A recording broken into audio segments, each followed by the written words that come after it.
ಬಹುಶಃ ಹಿಂದೆಂದೂ ಕಂಡಿಲ್ಲ, ಈಗಲೂ ಅದನ್ನ ಕಾಣಲಿಕ್ಕೆ ಸಾಧ್ಯನಿಲ್ಲ. ಮುಂದೆ ಆಗ್ತದಿಲ್ಲ ಅಂತಕ್ಕಂಥ ಆತಂಕ ನಮ್ಮನ್ನ ಕಾಡ್ತಾ ಇದೆ. ಎಷ್ಟೊಂದು ಒಬ್ಬರಲ್ಲ ಇಬ್ಬರಲ್ಲ 350ಕ್ಕೂ ಹೆಚ್ಚು ವಚನಕಾರರು, ವಿವಿಧ ಜಾತಿ ಜನಾಂಗದ ವಚನಕಾರರು ಒಟ್ಟಿಗೆ ಸೇರಿ ಸಮಾನತೆ, ಸರ್ವ ಸಮಾನತೆಯ ಭೂಮಿಕೆಯ ಮೇಲೆ ನಿಲ್ತಾರಲ್ಲ, ನಿಜವಾಗಿ ಮೊದಲು ನಾವೆಲ್ಲ ಆಶ್ಚರ್ಯ ಪಡ್ತಕ್ಕಂಥ ಸಂಗತಿ. ಅದಕ್ಕೂ ಹಿಂದೆ ಇಂಥ ಆತಂಕಕಾರಿ ಸಂಗತಿ ತಂದ್ರೆ ಒಬ್ಬ ಅಸ್ಪೃಶ್ಯ ಮನುಷ್ಯ ಮೇಲ್ವರ್ಗದ ಕೇರಿಗೆ ಬರಬೇಕಾಗಿತ್ತಂದ್ರೆ ಹಿಂದೆ ಅತ್ಯಂತ ಅಮಾನವೀಯವಾಗಿರ್ತಕ್ಕಂಥ ಜನಗಳ ಒಂದು ಕಾಲ. ಅದು ಒಂದು ಇವನಾರವ ಅಂತ ನಡೆ, ಇವ ನಮ್ಮವ ಅಂತಕ್ಕಂಥ ಸರ್ವ ಸಮಾನತೆಯನ್ನ ಹುಟ್ಟಾಕಿರ್ತಕ್ಕಂಥವ್ರು ಯಾರಾದ್ರೂ ಇರ್ತಾರೆ ಅದು ಬಸವಾದಿ ಶರಣರು ಅಂತಕ್ಕಂಥ ಸಾಹಿತ್ಯವನ್ನ ಕುರಿತು ನಮ್ಮ ಬಸವರಾಜ ಸ್ವಾಮಿಗಳೇನಂದ್ರೆ ಒಂದಲ್ಲ ಎರಡಲ್ಲ ಬರೋಬ್ಬರಿ 9 ಗುಚ್ಛಗಳೇನಂದ್ರೆ ಇವತ್ತು ಸಾರಸ್ವತ ಲೋಕಕ್ಕೆ ಸಮರ್ಪಣೆ ಮಾಡ್ತಾ ಇರೋದು ನಮ್ಮ ನಿಮ್ಮೆಲ್ಲರಿಗೂ ಅತ್ಯಂತ ಸಂತಸ, ಸಂಭ್ರಮ, ಸಡಗರ ಅಂತ ನಾನು ಅಂದುಕೊಂಡಿದ್ದೇನೆ. ನಿಮ್ಮಗಳು ಕೂಡ ನಾನು ಕೇವಲ ಲಿಪಿಕಾರ ಮಾತ್ರ ಬಸವರಸ ಎನ್ನುವ ಅಂತರಂಗದಲ್ಲಿ ಅನ್ಕೊಂಡ್ರ ಹಕ್ಕು ಅದನ್ನು ಯಾವ ರೀತಿಯಾಗಿ ನುಡಿಸ್ತಾನೋ ಅದನ್ನು ಅಭಿವ್ಯಕ್ತ ಮಾಡೀನಿ ಅಂತಕ್ಕಂಥದ್ದು ಇದು ಅವರ ದೊಡ್ಡತನ, ಇದು ಅವರ ಅನ್ಕೊಂಡು ದೊಡ್ಡ ಸ್ಥಿತಿ ಅಂತ ನಾನು ಭಾವಿಸಿಕೊಂಡಿದ್ದೀನಿ. ವಚನ ಸಾಹಿತ್ಯ ಅಂದ್ರೆ ಸಾಮಾನ್ಯ ಅಲ್ಲ. ಅದನ್ನ ಅನ್ಕೊಂಡು ಮತ್ತೆ ಅನ್ಕೊಂಡ್ರೆ ಮರು ಇದನ್ನು ಸೃಷ್ಟಿ ಮಾಡೋದಿದೆಯಲ್ಲ, ನಿಜವಾಗಿ ಅನ್ಕೊಂಡು ಬಹಳ ಆಶ್ಚರ್ಯ ಅನಿಸ್ತದೆ. 9 ಗುಚ್ಛಗಳಲ್ಲಿ ಒಂದೊಂದು ಗುಚ್ಛದಲ್ಲಿ 1ರಿಂದ 100 ವಚನಗಳು ಒಂದರಲ್ಲಿವೆ. 101ರಿಂದ 200, 201ರಿಂದ 300, 301ರಿಂದ 400, 401ರಿಂದ 500, 501ರಿಂದ 600, 601ರಿಂದ 700, 701ರಿಂದ 800, 801ರಿಂದ 959 ಈಗ ಒಟ್ಟು 9 ಗುಚ್ಛಗಳಲ್ಲಿ ಅಂದ್ರೆ ಅವರು ವಿವಿಧ ಶರಣರೊಂದಿಗೆ ಬಸವಣ್ಣನವರು ಮಾಡಿರ್ತಕ್ಕಂಥ ಸಂವಾದ. ಅಲ್ಲಿ ಕೇವಲ ಸಂವಾದ ಅನ್ನೋದನ್ನು ಶೀರ್ಷಿಕೆ ಕೊಡುವಲ್ಲಿಯೂ ಕೂಡ ನಾನು ಹೆಚ್ಚು ಅನ್ಕೊಂಡ್ರೆ ಅವ್ರು ಏನೋ ಮಾಡ್ತೀನಿ ಅಂತಲ್ಲ, ಪುಸ್ತಕಗಳನ್ನು ಕುರಿತು ಹಿರಿಯರು ಅನುಭವಿಗಳು ಮಾತಾಡ್ತಾರೆ. ಸುಮ್ಮನೆ ಅನ್ಕೊಂಡ್ರೆ ಸಂಕ್ಷಿಪ್ತವಾಗಿ ನಾನು ಹೇಳ್ಕೊತಾ ಇದ್ದೀನಿ. ಅದಕ್ಕೆ ಬಸವ ಗೀತೆ ಅಂತ ಹೆಸರನ್ನ ಶೀರ್ಷಿಕೆಯನ್ನು ಕೊಟ್ಟಿರ್ತಕ್ಕಂಥದ್ದು. ಅವರೊಂದಿಗೆ ಮಾಡಿರ್ತಕ್ಕಂಥದ್ದು ಕೇವಲ ವಚನ ಸಾಹಿತ್ಯವೇ ಅದು ಸತ್ಯದ ಹುಡುಕಾಟ, ಸತ್ಯದ ವಿಶ್ಲೇಷಣೆ, ಸತ್ಯದ ಬೆನ್ನು ಹತ್ತಿ ಹೋಗೋದು ಅದು ಬಹಳ ಮುಖ್ಯವಾಗಿರ್ತಕ್ಕಂಥದ್ದು. ನಾನು ಕೊಟ್ಟಿರ್ತಕ್ಕಂಥ ಶೀರ್ಷಿಕೆಯು ಕೂಡ ಬಹಳ ಅನ್ವರ್ಥ ಆಗಿದೆ ಅಂತ ನಾನು ಭಾವಿಸ್ಕೊಂಡಿದ್ದೇನೆ. ತೆಲುಗಿನಹಳ್ಳಿಯಲ್ಲಿ ದೇವಾನಂದರಾಗಿ ಇದ್ದಾರೆ. ಇವರಿಗೆ ನಾವು ಬಸವರಾಜ ಸ್ವಾಮಿ ಅಂತ ಹೇಳಬೇಕಾಗಿಲ್ಲ, ಇವರು ಬಸವಾನಂದರು. ನನಗೆ ಬಹಳ ಈ ಸಭೆಯಲ್ಲಿ ಸಂತೋಷ ಅಂತಂದ್ರೆ ಬಸವ ಚಿಂತಕರು, ಶರಣ ಚಿಂತಕರು ಅಂತ ನಮ್ಮ ಬಸವರಾಜ ಸ್ವಾಮಿಗಳನ್ನು ನಮ್ಮ ನಿರೂಪಕರು ಕರೆದದ್ದು. ಒಬ್ಬ ವ್ಯಕ್ತಿಯ ಬಗ್ಗೆ ಅಥವಾ ಒಬ್ಬ ಮಹಾತ್ಮನ ಒಳಗಿರುವ ಶಕ್ತಿಯನ್ನ ಗುರುತಿಸದಾದ ಮಾತ್ರ ಅಂಥ ಒಳ್ಳೆಯ ಪದಗಳನ್ನು ಬಳಸಬಲ್ಲ. ಪದ ಬಳಕೆ ಮಾಡುವಲ್ಲೂ ಕೂಡ ಆತನ ವೃತ್ತಿತೆ ಇರ್ತದೆ. ನಾನು ಹೇಗೆ ಇರ್ತೇನೆಯೋ ಅಂತಹ ಮಾತುಗಳು ನನ್ನ ಬಾಯಿಂದ ಹೊರಗೆ ಬರಲಿಕ್ಕೆ ಸಾಧ್ಯವಾಗುತ್ತೆ. ಯಥಾವಂ ತದ್ಭವತಿ, ನಾನು ಒಳಗೆ ಹೇಗೆ ಇದ್ದೇನೆಯೋ ಅಂಥ ಮಾತುಗಳು ನನಗೆ ಹೊರಗೆ ಬರ್ತವೆ. ಆಸಕ್ತ ಮುಮುಕ್ಷುಗಳಿಗೆ, ಬಸವಾಸಕ್ತರಿಗೆ, ಶರಣ ಸಾಹಿತ್ಯ ಆಸಕ್ತರಿಗೆ ಅಥವಾ ಬದುಕನ್ನು ಶರಣ ಮಾರ್ಗದ ಕಡೆಗೆ ತೆಗೆದುಕೊಂಡು ಹೋಗಲು ಸಜ್ಜಾದವರಿಗೆ ಅದು ತುಂಬಾ ಸಹಾಯಕಾರಿಯಾಯಿತು. ಅವರಿಗೆ ಫೋನ್ ಮಾಡಿ ಕೇಳಲಿಕ್ಕೆ ಬರೀರಿ ಅಂತ ಹೇಳಿ. ಹಾಗೆ ಅವರ ಬರಹ ಸಾಯ್ತು. 100 ಪುಸ್ತಕದ್ದು ಒಂದು ಪುಸ್ತಕ ತಂದ್ಬಿಡೋಣ ಅಂತ ತಂದ್ಬಿಟ್ವಿ. ಈಗ 9ನೇ ಪುಸ್ತಕ 9 ಗುಚ್ಛ ಆಗಿದೆ. ಈ 9 ಮಂದಿಯಲ್ಲಿ ಮೊದಲನೇ ಪುಸ್ತಕಕ್ಕೆ ನಾನೇ ಬರ್ಬಿಟ್ಟೆ. ನೀವು ಬರೀರಿ ಅಂತ ನನ್ಗೆ ಯಾವಲ್ಲಪ್ಪ ಮಾಡೋಣ ಅಂತ ಹೇಳಿ ಬರ್ತದೆ ಅಂತ ಅವ್ರಿಗೆ ಹೇಳಿದೆ. ಇಲ್ಲ, ನೀವು ಬರೀಬೇಕು ಬಂದ್ರು, ನಾನು ಬರ್ರೆ. ಈ 9 ಜನರಲ್ಲಿ ಬಹಳಷ್ಟು ಕಡಿಮೆ ತೆಗೆದುಕೊಂಡವರು ನಾನು. ಮಿಗಿಲಾದಂತವರೆಲ್ಲರೂ ಪ್ರಬುದ್ಧ ಜ್ಞಾನಿಗಳು, ಪ್ರಬುದ್ಧ ವಿದ್ವಾಂಸರು, ಸಾಹಿತ್ಯ ಕ್ಷೇತ್ರದಲ್ಲಿ ತಮ್ಮ ಛಾಪನ್ನು ಮೂಡಿಸಿದಂತಹ ವ್ಯಕ್ತಿಗಳು.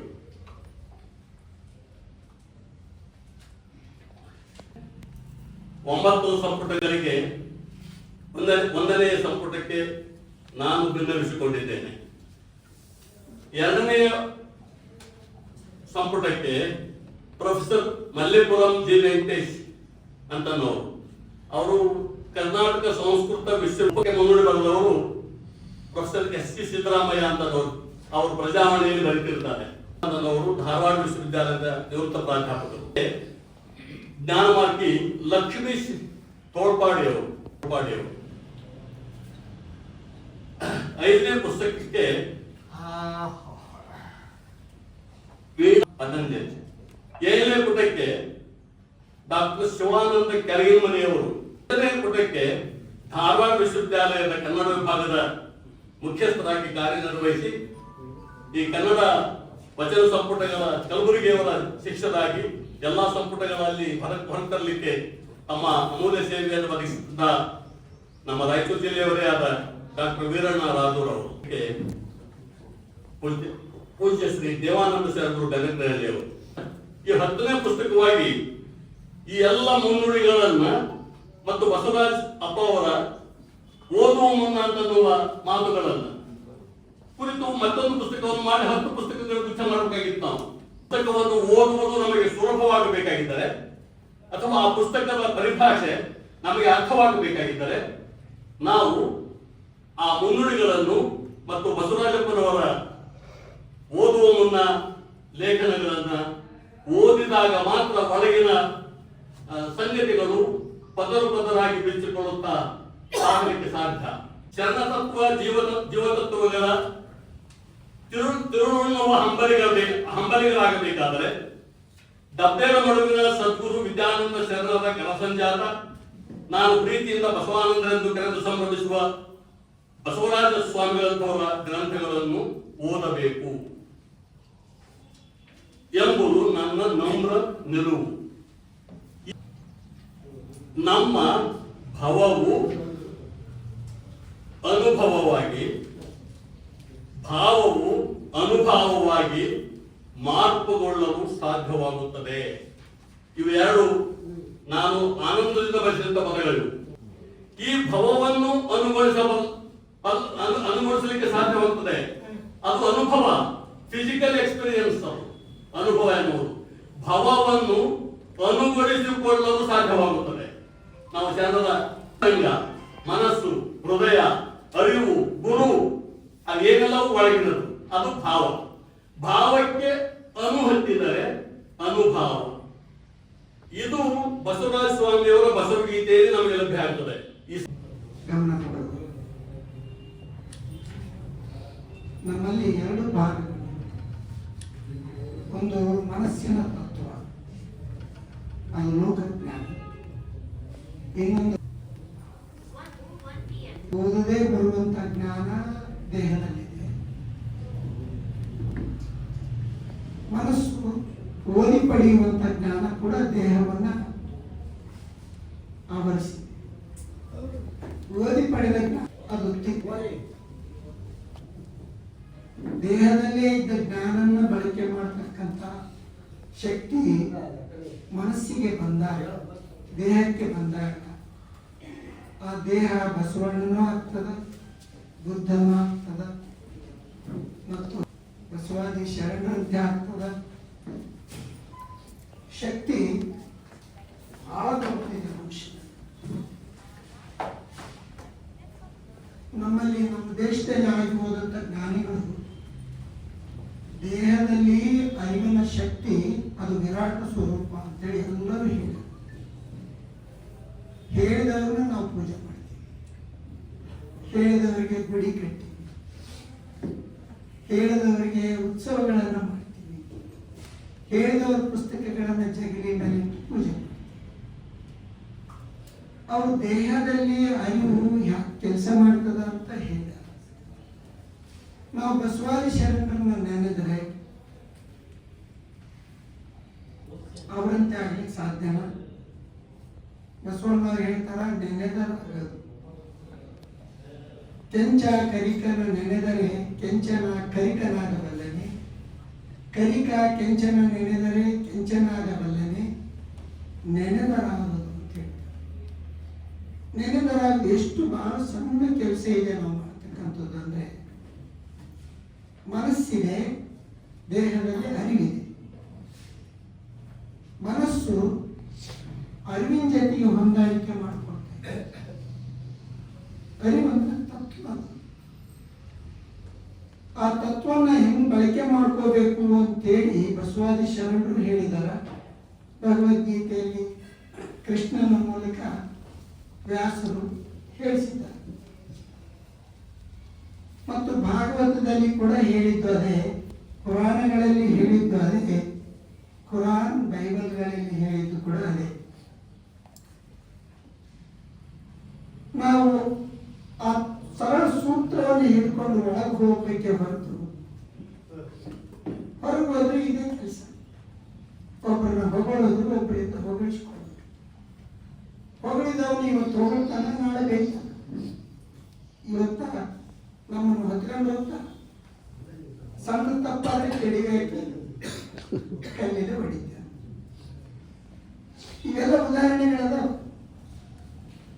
ಮನಸ್ಸು ನಮ್ಮ ಜೊತೆಗೆ ಏನೇನು ಕೆಲಸ ಮಾಡಿಸ್ತದ, ಬಹಳ ಕೆಟ್ಟ ಕೆಲಸ ಮಾಡಿಸ್ತದ. ಆದರೆ ಮನಸ್ಸಿನ ಪಾಲನೆ ಪೋಷಣೆ ಮಾಡ್ತೀವಿ ಹೊರತು ಅಲ್ಲೇ ಇದ್ದ ಅರಿವಿನ ಕಡೆ ನಾವು ಹೋಗ್ಬೇಕು. ಒಳಗೆ ಕಣ್ಣಿದ್ದು ಕಾಣಲೇ ಕಲಿಯದು,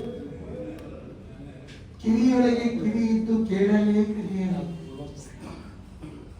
ಮೂಗಿನೊಳಗೆ ಮೂಗಿದ್ದು ಮೂಸಿಸಲೇ ಕಲಿಯರಯ್ಯ, ಚರ್ಮದೊಳಗೆ ಚರ್ಮವಿದ್ದು ಸ್ಪರ್ಶಿಸಲೇ ಕಲಿಯರಯ್ಯ, ನಾಲಿಗೆಯೊಳಗೆ ನಾಲಿಗೆ ಇದ್ದು ರುಚಿಸಲೇ ಕಲಿಯರು. ಇವು 5 ಇಂದ್ರಿಯಗಳ ಪಕ್ಕದಲ್ಲೇ ಜ್ಞಾನೇಂದ್ರಿಯಗಳ. ಕಣ್ಣು ನಮಗೆ ಕಾಣಿಸ್ತದ. ಹೆಂಗ್ ಕಾಣಿಸ್ತದ? ಕಣ್ಣಿಗೆ ಕಂಡಿದ್ದೆಲ್ಲ ಮಾತಾಡಿದ್ರೆ ಏನಾಗ್ತದ ದೇಹದ ಸ್ಥಿತಿ? ಕಣ್ಣಿಗೆ ನಾವು ಹೆಂಗ್ ನೋಡ್ತೀವಿ ಅಂತಂದು ಹೇಳಿದ್ರೆ ನಮಗೆ ಭಯ ಆಗ್ತದೆ. ಶರಣ ಹೇಳಿದ್ರಲ್ಲ ಭಯ ಆಗ್ತದೆ ಅಂತೇಳಿ, ನಮಗೆ ಭಯನೇ ಆಗ್ತದೆ. ಯಾಕಂದ್ರೆ ನೋಡಿದ ಸುಖವನ್ನ ಅನುಭವಿಸ್ತೀವಿ. ಅದು ತಪ್ಪು ಅಂತೇಳಿ ನೋಡಿ ಹೇಳುವ ದೃಶ್ಯ ನಮ್ಮ ಪರಿಚಯ. ನಾನು ನೋಡಿದ್ದು ತಪ್ಪು ಅಂತೇಳಿ ನನಗೆ ಗೊತ್ತಾಗ್ತದೆ. ಅದು ಹೆಂಗ್ ಗೊತ್ತಾಗ್ತದ? ನನ್ನೊಳಗೆ ಮನೋಮಯವಾದ, ಕಣ್ಣೊಳಗೆ ಮನೋಮಯವಾದ ದೃಶ್ಯ ಅದ, ಕಣ್ಣೊಳಗೆ ಕಣ್ಣಿದೆ, ಕಣ್ಣೊಳಗೆ ಅರಿವಿನ ದೃಶ್ಯನೂ ಅದ. ಮನೋಮಯವಾದ ದೃಶ್ಯ ಅದು ಅರಿವಿನ ದೃಶ್ಯ. ಅದು ಹೆಂಗ್ ಕಾಣಿಸ್ತದ ಅಂದ್ರೆ ಶರೀರ ಕಾಣಿಸ್ತದ, ಸಿದ್ದಪ್ಪ ಕಾಣಿಸ್ತದ, ಗುರುಗಳು ಕಾಣಿಸ್ತಾರ, ಹೆಣ್ಣು ಕಾಣಿಸ್ತಾರ, ಗಂಡು ಕಾಣಿಸ್ತಾರ. ಅಲ್ಲಲ್ಲಿ ನೋಡಿದಾಗ ವಿಚಾರಗಳು ಬೇರೆ ಬೇರೆ ಇರ್ತಾವ. ಸುಂದರವಾದ ಯುವತಿಯನ್ನು ನೋಡಿ ಉದ್ರೇಕ ಸ್ಥಿತಿಯ ದೇಹನ ಕರ್ಕೊಂಡು ಹೋಗಿ ಅಲ್ಲಿ ಹಾತನ ನಡೀತದೆ. ನೀನು ನೋಡಿದ್ದು ತಪ್ಪು ಅಂತೇಳಿ ಅರಿವಿನ ದೃಶ್ಯ ಮರಿವಿನ ದೃಶ್ಯಕ್ಕೆ ಪಾಠ ಮಾಡ್ತದೆ. ಸೂತ್ರ ನೋಡಿ ಎಷ್ಟು ಚಂದ. ಕಣ್ಣೊಳಗೆ ಕಣ್ಣಿದ್ದು ಕಾಣಲಿ ಕರಿಯಲಿ. ಕಂಡಿವೇನು ನಾವು? ನಾವು ನೋಡಿದ್ದು ತಪ್ಪಲ್ಲ ಅಂತೇಳಿ ಅನ್ನೋದು ನಾನೇ ನನ್ನ ಚಪ್ಪಲಿ ತೊಳ್ಕೊಂಡು ಯಾವತ್ತಾದ್ರೂ ಹುಡ್ಕೊಂಡಿನಿ? ತತ್ವ ಹೆಂಗದು? ಅರಿವಿನ ದೃಶ್ಯ ಅಂದ್ರೆ ಬಸವನ ದೃಶ್ಯ, ಬಸವಾದಿ ಶರಣರ ದೃಶ್ಯ. ಅವರು ಆ ಪ್ರಯತ್ನ ಮಾಡಿದ್ರು. ಅರಿವಿನ ದೃಶ್ಯಕ್ಕೆ ಹೋಗಿ ನೋಡಿ ಕೆಲಸದಲ್ಲಿ ನಾನು ಎಷ್ಟು ತಪ್ಪು ಮಾಡಕತ್ತೀನಿ ಅನ್ನೋ ಅರಿವಾಗುತ್ತೆ. ಸಿದ್ದಪ್ಪನವ್ರು ಈ ಕೆಲಸ ಮಾಡಿದ್ರೆ ಇನ್ನೊಬ್ರು ಬೈತಾರೆ, ಅವ್ರಿಗೆ ರೊಕ್ಕ ಬರ್ತಾವ, ಇಷ್ಟೊಂದು ಖರ್ಚು ಮಾಡ್ತಾರೆ. ಇದೆಲ್ಲ ನೋಡ್ರಿ ಎದಕ್ಕ ಹಿಂಗ ಆಗುತ್ತಾ ಅಂತೇಳಿ ನನಗೆ ಗೊತ್ತೇ ಆಗೋದಿಲ್ಲ. ನಾವು 4 ಮಂದಿ ಹೋಗಿರ್ತೀವಿ, ಒಬ್ಬರು ಬರಲಿಲ್ಲ ಅಂದ್ರೆ 3 ಸೇರಿ ಅವನ್ನ ಬೈಕೊಂತ ಹೋಗ್ತೀವಿ. ಈ 3 ತಿಳ್ಕೋಬೇಕಲ್ಲ, ನಾಳೆ ಇವನು ನನ್ನ ಬೈಯೋನೆ ಅಂತೇಳಿ ತಿಳಿದಿಲ್ಲ. ಅದು ಮತ್ತೆ ಅವ್ರು ಜಾಯ್ನ್ ಆದಾಗ ಇನ್ನೊಬ್ರು ಹೋಗ್ತಾರಲ್ಲ, ಮತ್ತೆ ಅವ್ರನ್ನ ಬೈಕೊಂತ ಹೋಗ್ತೀವಿ.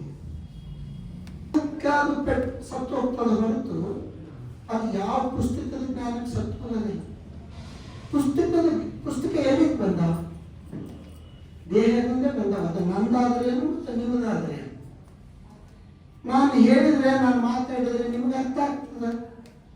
ಆದ್ರೆ ಹೆಂಗೆ ಅರ್ಥ ಆಗ್ತದೆ ಅಂದ್ರೆ ಅರಿವಿನ ಶಕ್ತಿ ಎಲ್ಲಾ ದೇಹದೊಳಗೆ ಇರೋದ್ರಿಂದ ಗುರುಗಳು ಆಡಿದ ಮಾತು ಗೊತ್ತಾಗ್ತದ, ಒಬ್ಬ ತತ್ವಜ್ಞಾನಿ ಆಡಿದ ಮಾತು ಗೊತ್ತಾಗ್ತದ. ನಡಿಲಿಕ್ಕೆ ಆಗೋದಿಲ್ಲ. ಇವಾಗ ಮನಸ್ಸಿನಿಂದ ನಡೆಯೋಕ್ಕೆ ಸಾಧ್ಯನೇ ಇಲ್ಲ. ನಮ್ಮಲ್ಲಿ ಒಬ್ಬ ಜ್ಞಾನಿ ಅದಾನ, ಆ ಜ್ಞಾನಿಯಲ್ಲಿ ಪರಕಾಯ ಪ್ರವೇಶ ಮಾಡಬೇಕು. ಹೇಗೆ ಪರಕಾಯ ಪ್ರವೇಶ ಅಂತೇಳಿ ಬಂತು? ಶಂಕರಾಚಾರ್ಯರು, ಅವರ ಅಜ್ಞಾನಿಗಳು, ಫಾಲೋವರ್ಸ್. ಶಂಕರಾಚಾರ್ಯರು ಒಂದು ಸತ್ತು ದೇಹಕ್ಕೆ ಹೋದ್ರೆ ಸತ್ತು ದೇಹಕ್ಕೆ ಹೋಗೋ ಅವಶ್ಯಕತೆ ಇಲ್ಲ. ಇಲ್ಲಿ 3 ದೇಹಗಳಿದಾವೆ. ಒಂದು ಸೂಕ್ಷ್ಮ ಶರೀರ ಅಂತೀವಿ, ಅದು ನಿಮ್ಗೆಲ್ಲರಿಗೂ ಗೊತ್ತಿತ್ತು, ಇದು ಸ್ಥೂಲ ಶರೀರ. ಇನ್ನೊಂದು ಅರಿವು, ಅದನ್ನು ಕಾರಣ ಶರೀರ.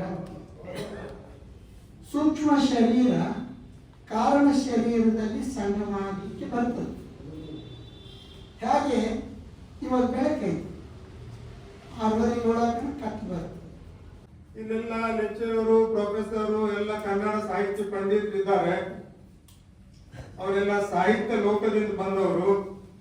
ನಾನು ಒಬ್ಬನೇ ಇಲ್ಲಿ ವೈದ್ಯ ಲೋಕದಿಂದ ಬಂದವರು ಇದ್ದೀನಿ. ನನಗೇನು ಕೆಲಸ ಇರಬಹುದಪ್ಪ ಇಲ್ಲಿ ಅಂತ ನನಗೆ ಸ್ವಲ್ಪ ಆಶ್ಚರ್ಯ ಆಗ್ತಾ ಇತ್ತು. ನನಗೆ ವಿಶ್ವೇಶ್ವರ ಭಟ್ ಅಂತೇಳಿ ಜರ್ನಲಿಸ್ಟ್ ಅವರು, ಅವ್ರದ್ದು ಬುಕ್ ಬಿಡುಗಡೆ ಕಾರ್ಯಕ್ರಮಕ್ಕ ಮುಖ್ಯಮಂತ್ರಿ ಕರೆಸಿದ್ರು. ಎಲ್ಲ ಸಾಹಿತಿಗಳು ಅವ್ರಿಗೆ ಯಾಕೆ ಕರೆಸಿರಿ, ಅವ್ರಿಗೆ ಸಾಹಿತ್ಯ ಬಗ್ಗೆ ಏನು ಗೊತ್ತಿಲ್ಲ ಅಂತ ಹೇಳ್ತಾರೆ. ಅವರು ನಾನು ಅವ್ರಿಗೆ ಕರೆಸಿದ್ದು ಒಂದು ಕಾರಣಕ್ಕೋಸ್ಕರ ಅವ್ರಿಗೆ ನಾನು ಹೇಳ್ಬೇಕಾಗ್ಯದ. ಈ ನಮ್ಮಲ್ಲಿ ಬಾರ್ ಅಂಡ್ ರೆಸ್ಟೋರೆಂಟ್ಗಳು ಬಹಳ ಅದಾವ, ಪುಸ್ತಕ ಮಳಿಗೆಗಳು ಬಹಳ ಕಡಿಮೆ ಅದಾವ. ಆ ಪುಸ್ತಕ ಮಳಿಗೆಗಳನ್ನ ಜಾಸ್ತಿ ಮಾಡಬೇಕು ಅಂತ ಅವರಿಗೆ ರಿಕ್ವೆಸ್ಟ್ ಮಾಡ್ಲಿಕ್ಕೆ ಕಳಿಸಿದ್ದೀನಿ ಅಂತ ಹೇಳಿರಂತವ್ರು. ಅದು ನಮಗೆ ನೆನಪಾಯ್ತು. ಸಿದ್ದಪ್ಪ ಹೊಟ್ಟಿ ಸರ್ ಸಾಕಷ್ಟು ನಮ್ಗೆ ಕಾರ್ಯಕ್ರಮದಲ್ಲಿ ಕರೆದಿದ್ದಾರೆ. ಒಂದ್ಸಾರಿ ಸೈದಾಪುರದಲ್ಲಿ ಸಾವಿರಾರು ಜನರಿಗೆ ಸೇರಿಸಿ ಕಾರ್ಯಕ್ರಮ ಮಾಡಿದ್ರು. ಮಾತು ಕೊಡೋದು, ಭಾಷೆ ಕೊಡೋದು, ಪ್ರಮಾಣ ಮಾಡೋದು, ಸತ್ಯ ಹೇಳ್ತೇನೆ ಅಂತೇಳಿ ಕೈಮೇಲೆ ಕೈ ಮಾತಾಡ್ತಾರ. ವಚನ ಕೊಡೋದು, ಭಾಷೆ ಕೊಡೋದು ಏನು ಅಂತ ಅಂದ್ರೆ ಬುಕ್ಕಲ್ಲಿ ಇರುವುದೆಲ್ಲ ಸತ್ಯ. ಆ ಸತ್ಯನ ಅವರು ಸತ್ಯ ಸಂವಾದ ಅಂತ ಹೆಸರು ಕೊಟ್ಟು ಬುಕ್ ಅನ್ನು ಅವರು ಬರೆದಿದ್ದಾರೆ. ಈ ಬುಕ್ ಬರಬೇಕಾದ್ರೆ ಅವರು ಸಾಕಷ್ಟು ಸಾವಿರಾರು ಪುಸ್ತಕಗಳು ಓದಿ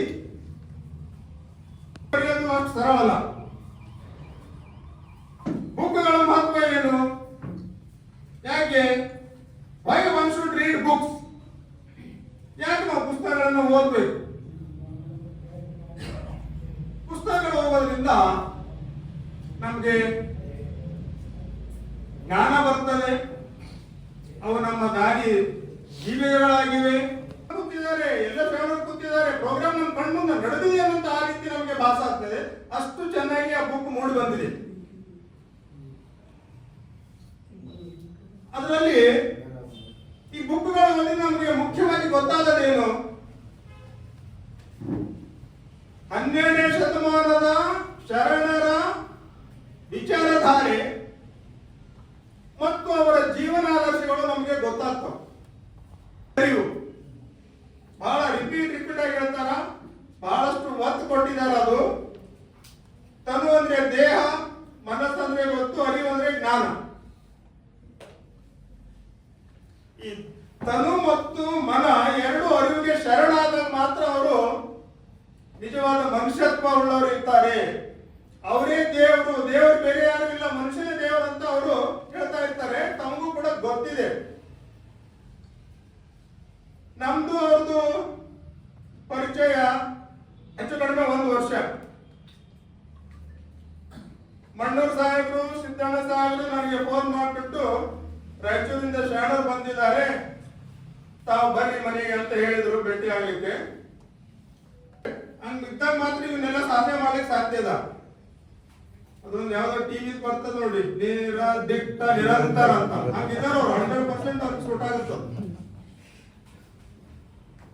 ಪ್ರತಿ ವರ್ಷ ನಾವು ಶಿವರಾತ್ರಿಗೆ ಪುಣ್ಯಾರಾಧನೆ ಮಾಡ್ತೀವಿ ನಮ್ಮ ತಂದೆ ತಾಯಿದು. ಹೋದ ವರ್ಷ ಸರ್ ನಾವು ಕರೆಸಿದ್ದೆ ಆ ಪ್ರೋಗ್ರಾಮ್ಗೆ.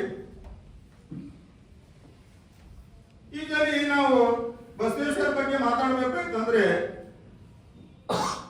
ಬುದ್ಧ, ಬಸವ, ಅಂಬೇಡ್ಕರ್ ಇವು 3 ಬಂದೇ ಬರ್ತಾವ, ಮಾತಾಡಲೇಬೇಕು ನಾವು.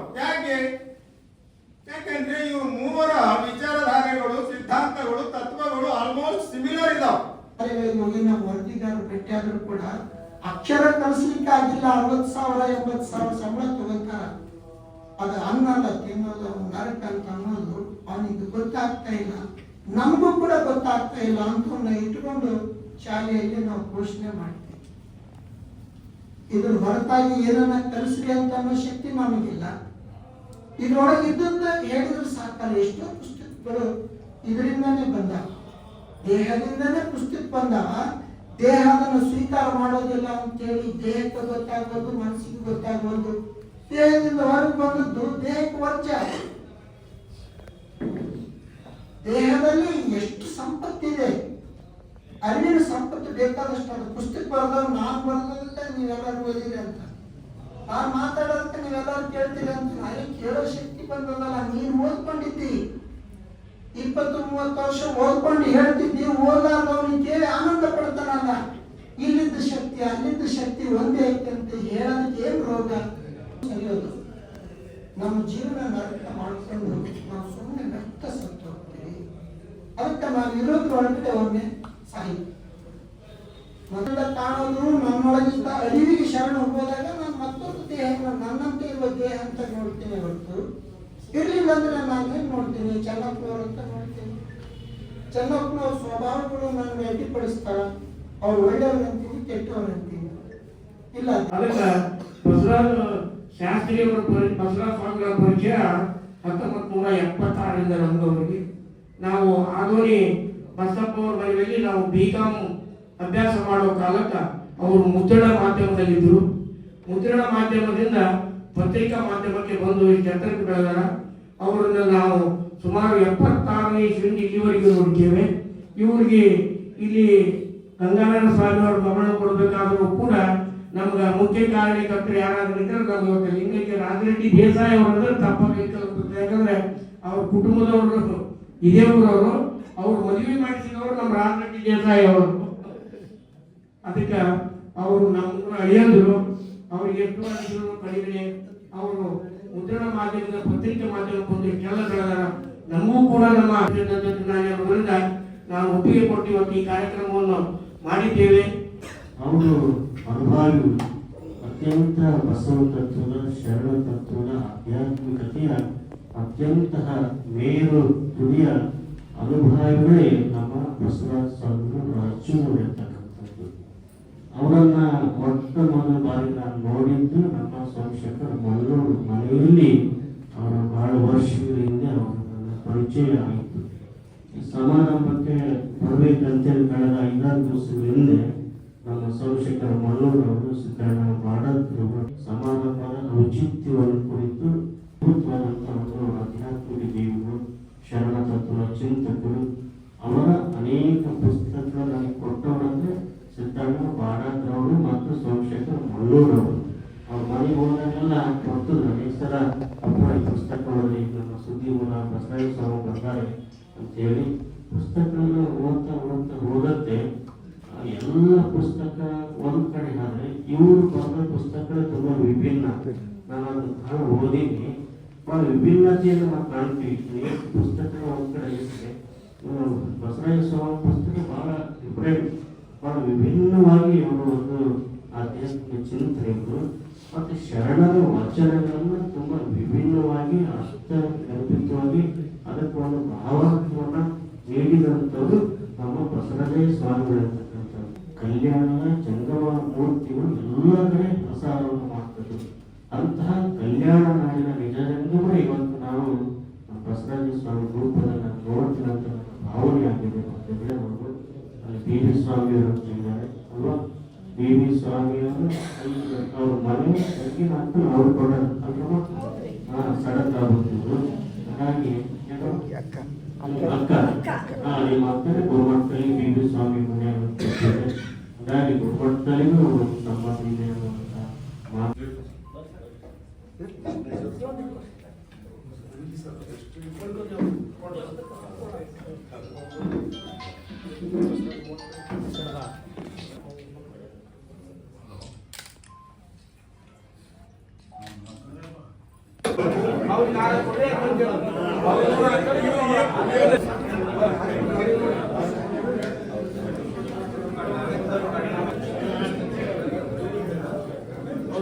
ನಾವು ನೋಡಿವಾಗ